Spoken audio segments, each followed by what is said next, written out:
మనం విదేశాలు వచ్చిన తర్వాత మన వ్యాపారాలు ఎలాగా ఉంటాయంటేని లోన్‌కి గట్రా డబ్బులుండవు నెలొచ్చేసరికి. ఎందుకనంటే, మనం ఇంట్లో చేసుకోవాల్సిన కాఫీని మనం ఏం చేస్తామో తెలుసా? తగలడ్డాయి కదా! స్టార్బక్స్, ప్రిట్, కాస్తానో, కాస్కోనో ఏదో ఒకటి సస్తోంది. దాని దగ్గరికెళ్ళి 600, 700 పెట్టి కాఫీలు తగలేస్తాం.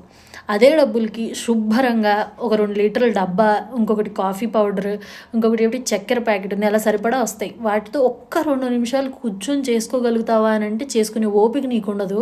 కానీ వీటిని కొనడానికి వెళ్ళి నువ్వు నుంచుంటావు చూడు 10, 15 నిమిషాలు అక్కడ. ఈ పాటికి నీకు కాఫీ అయిపోయి తాగిపోయి అరిగిపోతుంది కూడా.